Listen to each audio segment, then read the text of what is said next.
All right, this is 2, 3, 4, and 5 combined into 1. You'll want to skip all the way to number 14, okay? Because if you can do 14 and beyond, you can do anything beforehand. What the previous problems do is work your way up to 14 in individual steps, but I can teach you all of those all in one problem. Let's take a look.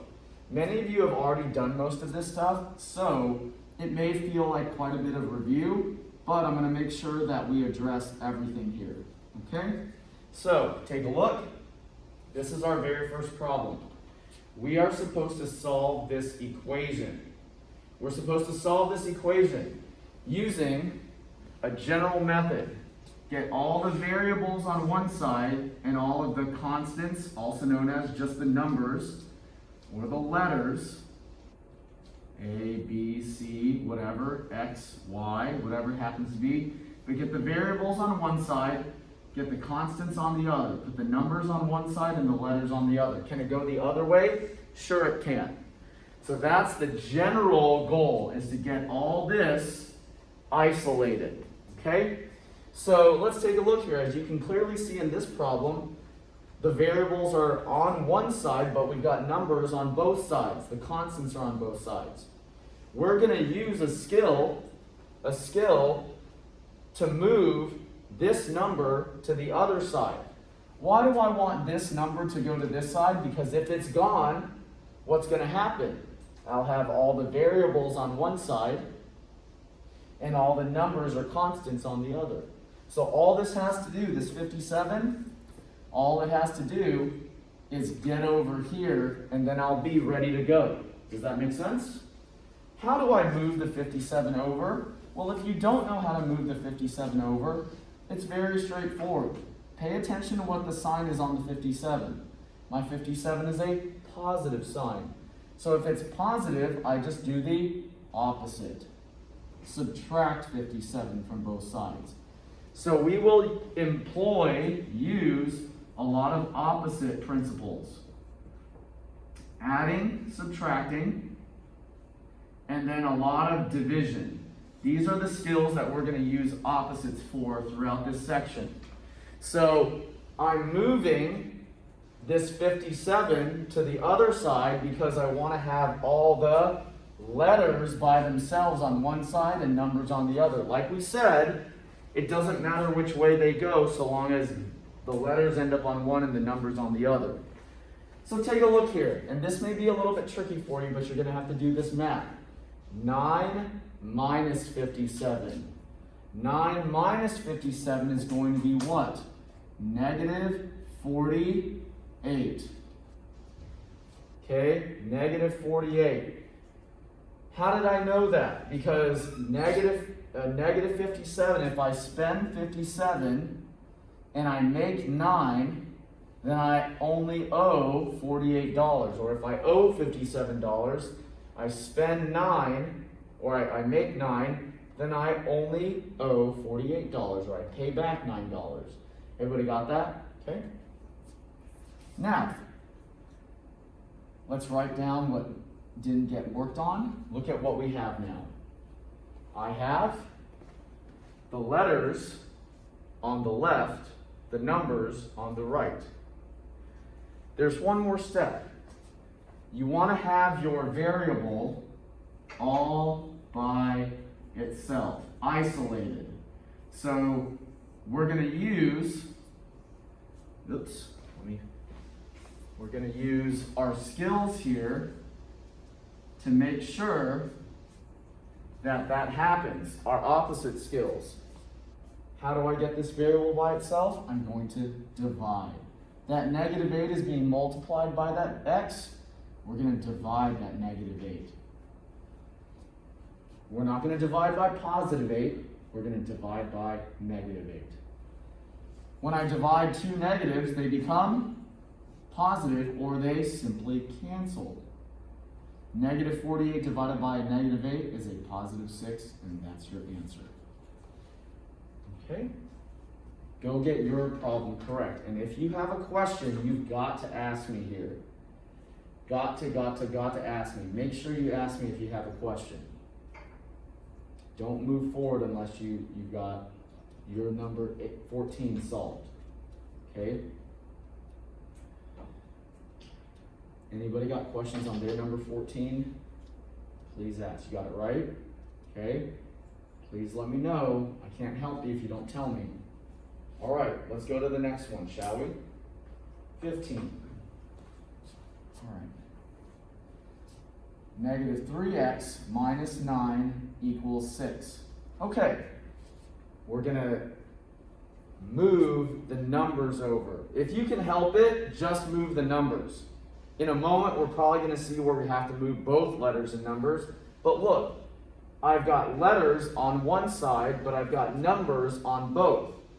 Logically, if we know that we have to have letters on one and numbers on the other, then that means the thing holding us back is this one right here, right? So I'm going to do the opposite of this, which is add it to both sides. If I add the 9 to both sides, then it's going to cancel it on this side and set me up to have only numbers on the right and letters on the left. 6 plus 9 is 15. Why does this go away? Because a negative plus a positive is going to be, and especially the same number, negative 9 plus 9 is nothing. I owe $9, I make $9, I paid off my debt. Or I paid back the $9. Then what? Now that we have variables on one side and letters and numbers on the other, I can use the opposite rule to divide by not just 3, but negative 3. And so my answer is negative 5. So when you move things across from left to right, you're going to add or subtract them. When you divide, you're going to divide the exact value off. Okay? Any questions about that? Did you get yours correct? Let me know if you didn't, because I'll be happy to do your problem.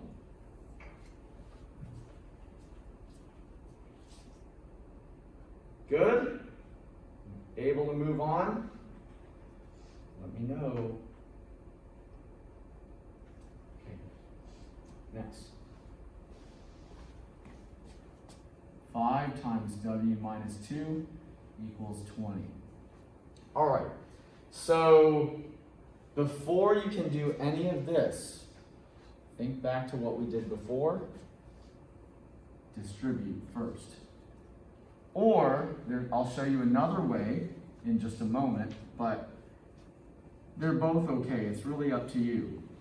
But I'll do it this way first. This is 5w minus 10 equals 20. Look at what we did there. I just multiplied the 5 times those terms in there. Now, I'm going to do everything that I did over here.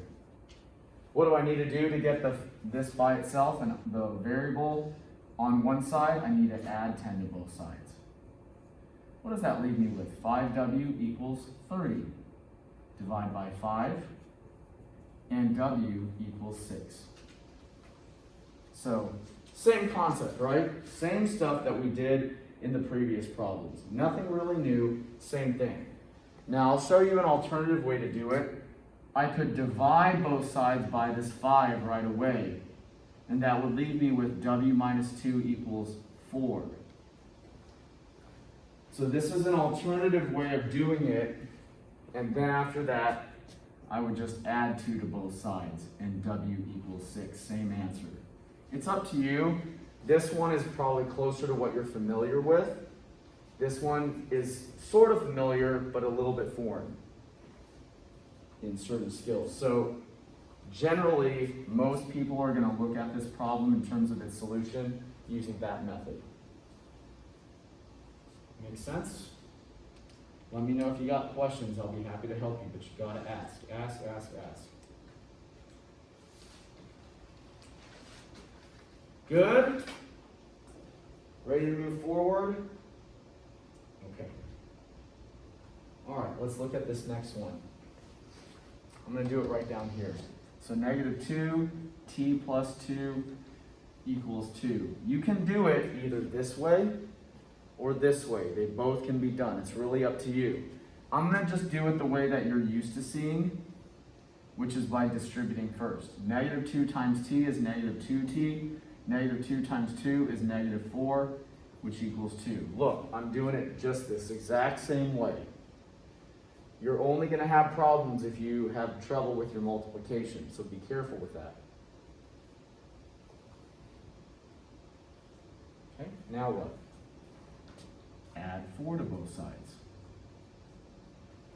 The movement, you're always going to do this part first, then this part second. You'll do your adding and subtracting, moving back and forth using addition, subtraction first before you do any of this division. That's why this one sometimes throws students off, because it does them a little out of order, okay? So then that's going to be negative 2t equals 6. Finish it off by, like we said, division comes at the end. So t equals negative 3. Why is it negative 3? Because I have to divide by that negative 2. 6, positive 6 divided by negative 2 is negative 3. All right, go make sure you can get your number 17 correct. If you can't, please ask. I'll be happy to do your problem for the class.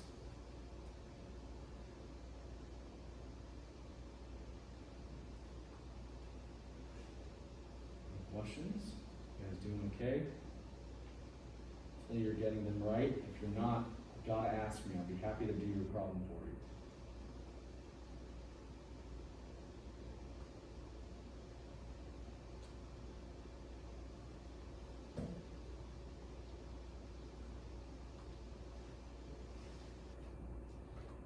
Ready to go forward? Good? Okay, 18. All right, so now this one can be a little bit tricky because for the first time, what are we seeing? We are seeing that we have variables on both sides. Before, what happened in this previous problem, the very first one we did for the class, we had numbers on both sides. We have numbers on both sides. But this time we have variables on both sides. What do? Well, no different. Use the opposite rule for addition and subtraction to move the variable here or here. Now, it would make sense to move what?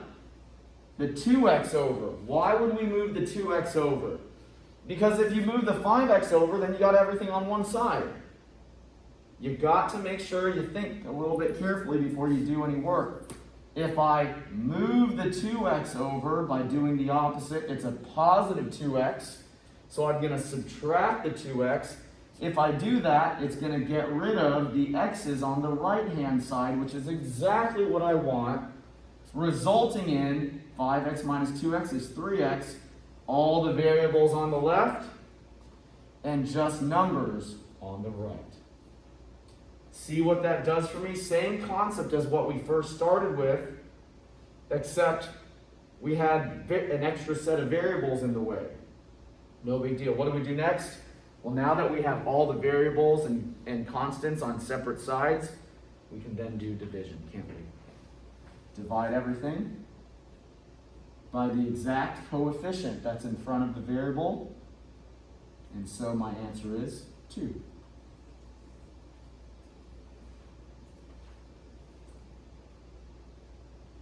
Got it? Please ask if you have questions about that.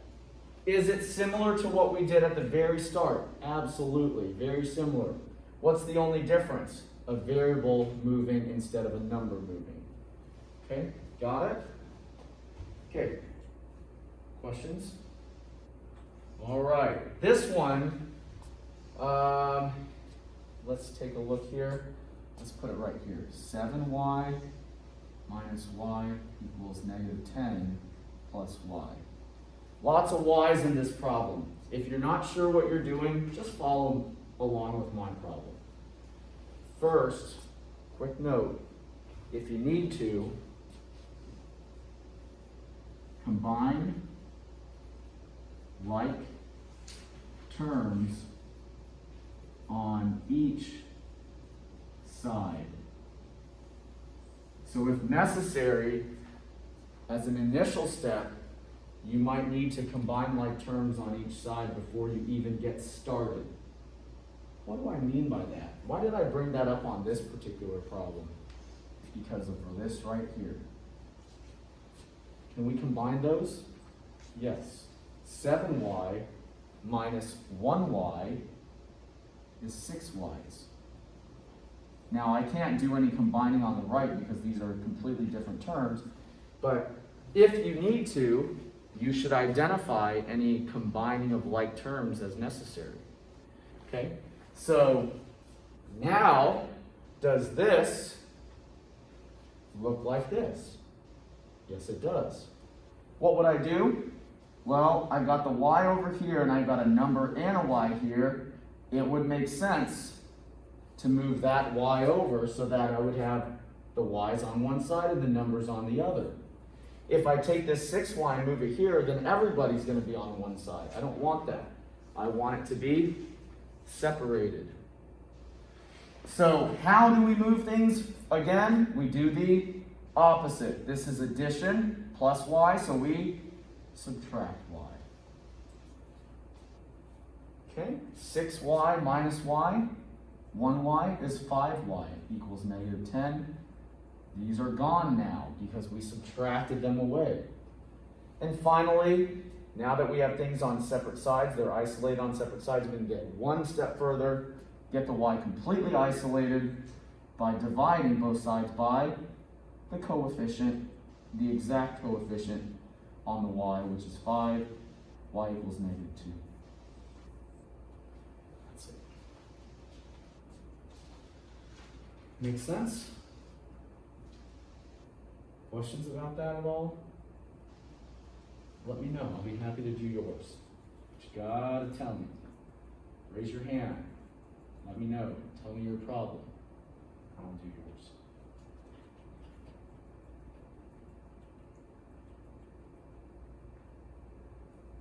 Okay. Ready to move forward? Okay, I'm gonna go on. Okay. Got another kind of tricky one. Let's look at this. Get a little bit more challenging, but it's just a matter of a few extra steps, a little extra work.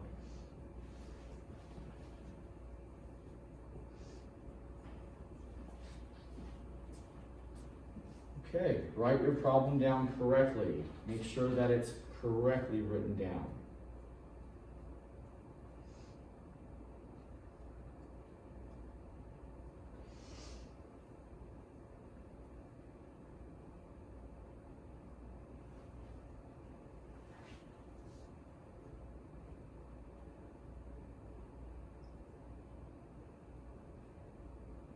Ready? Okay, let's open stuff up.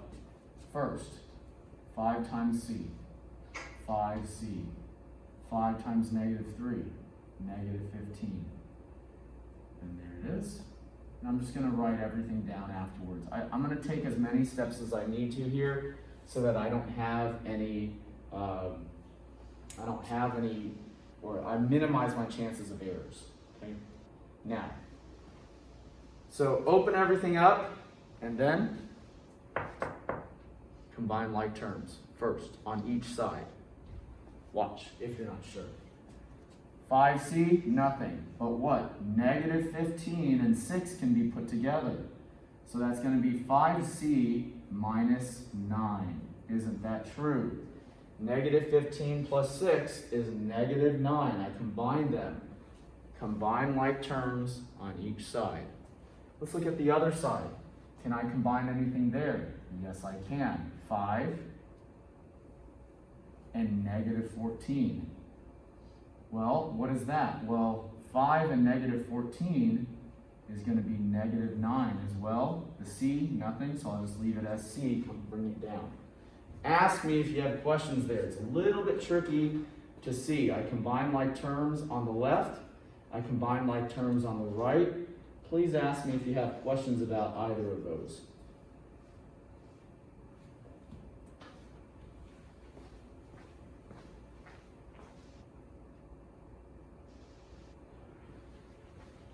Any questions at all? We okay? Let's move on. Ready? This is the first time that we've seen variables on both sides and numbers on both sides. What happened at the first part of our class? We saw numbers on both sides. About halfway through this lesson, we saw variables on both sides. Now we see both on both sides. How do we handle it? Not much differently. You're still going to use the opposite rule to move things around. But the one thing you're going to need to do is just decide, where do I want my variables to go and where do I want my numbers to go? Generally what I do is I move my variables to the left and I move my numbers to the right. That's generally what I'll do if I have to make a decision. There's another way to think about it so that you don't deal with negative signs, but I'm not going to bother with that right now, okay? If you're not sure, in general, make it where your letters go to the left and your numbers go to the right. Got it? Okay, so I'm going to erase this. I'm going to follow this rule. So if I want my letters to go to the left, that means this C has got to go over here. It's positive, so I need to subtract it. I'm going to do that first in a separate step. 5C minus C is 4C. Minus 9 equals negative 9. They're gone now. You guys see what happened there? I chose to move my letters to the left, so I subtracted it over there. Now I have no more letters on the right, and I've got another step to do, which is to move my numbers over. Okay? I need to move this negative 9 here because I've decided that the numbers need to go to the right. This is a negative 9, so I'm going to add 9 to both sides. Opposite, opposite, opposite. What does that result in? 4C. These cancel exactly what I expected. They go away. Negative 9 plus 9, well, it just turns out that that's 0. Not quite done yet. It just turned out that way. Coincidence. Yours might be different. Got it? It might not always end like that. This could have ended up being 24 or 20. Or 12, or 18, who knows what it is. Am I done? No, because I still have to divide. If I have it, I've got to do division. So, I mean, you can probably already see the answer, but I still should go through the division so that I can really make sure the letter, the variable, is by itself. Is this undefined or 0? 0, good job. 0 on the bottom is undefined. 0 on top is 0. That's it. Now, really make sure that you can get this right, because this is the second to last problem we're going to do for today. If you got questions and you want to ask me about yours, I'll be happy to do yours on the board right next door to mine. But you got to ask. I hope you guys have been working it and got yours right. That would be wonderful if you did.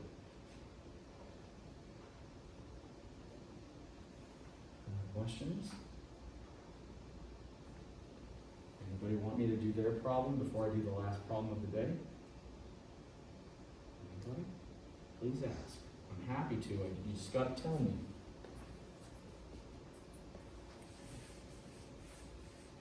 Anybody want me to do theirs right next door to here? All right, okay, I'm going to move forward. This one doesn't look too bad. Let's do this one. So, I'm going to skip 21. You need to do that on your own. Why am I skipping it? Because if you can do 22, you probably can do 21.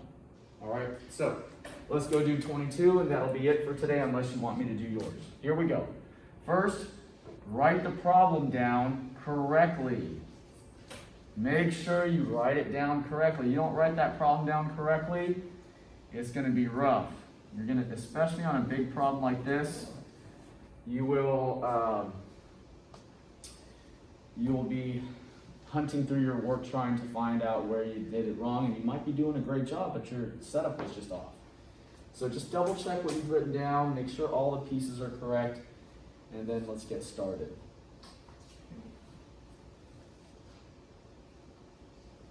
Ready to go? What did we do first in the previous problem? We distributed. Let's do the same thing here. Negative 4 times positive 2 is negative 8p. Negative 4 times positive 2, or I should have said the whole 2p.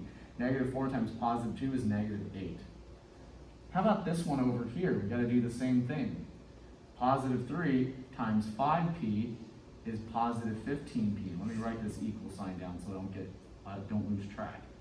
Positive 3 times positive 3 is positive 9. What I need to remember to bring down, what didn't get worked on, this negative 29. And do not multiply negative 4 by negative 29 because it's not in the parentheses. Any questions about that first step? Very similar to what we did before, just another set of parentheses to do some work on. That's it. Nothing really new. Again, multiplication, times tables makes a big difference in your success through this entire section. Okay, ready? Next step. Combine like terms if you can. Where can I? Well, nothing here other than this. So let's put those together. Negative 8 minus 29 is going to be a negative 37. This is actually a very difficult subtraction problem. I wouldn't blame you if you made a mistake on it. But just remember, if you spend $8 and you spend 29 more than you kept spending, you just need to add up your total spending. 29 plus 8 is 37. There it is. I'm going to bring down what didn't get worked on. Anything over here to combine? No. So now I am basically back at where I was in the previous problem, aren't I? The previous problem, I needed to, hold on a second, I should not put equal signs here. Previous problem, I got to the point where I had numbers and letters on both sides, everything was combined, and I said to you, the one thing you got to pay attention to here is just to make a decision what side you want them on. When it's not so clear cut like in these problems over here, just decide. And what did I say? For me, generally, I'll just stick my letters on the left and I'll put my numbers on the right. That's just kind of like the general way that you can do it. Now, you don't have to, and if you saw this already, if you're the student who knows this, this generally is a problem where this should probably go over here. But if you don't see it, it doesn't matter. All right, I'm going to move my letters to the left and my numbers to the right because that's what I've said. So this 15p has got to disappear from the right. It's positive, so I'm going to do the opposite, which is subtract it. Okay? So negative 8p minus 15p, I spend 8 and I spend 15 more, so I'm negative 23. I'm still spending. I've spent a total of 23. I'm going to write everything down that I didn't work on. This is gone. Okay. Next step. I've got the letters on the left. Now I've got to put the numbers to the right. That's a negative 37, so we're going to need to add 37. Very good. There. That's gone, just like we wanted. 9 plus 37 is going to be what? 46. I make $9, I make 37 more, I've made 46. This is, to me, this right here is the hardest of all the steps to do. It's the most difficult. And I don't blame you if you're struggling with it. And if you want me to do yours, I'm happy to do yours. Okay, one more step. Once you've got to here, divide. Divide everything by negative 23. And so P is equal to negative 2. That's it. I'm guessing, since I'm here and packing up, that you guys got it. We good? You guys got the right answer? All right, fantastic. Great stuff.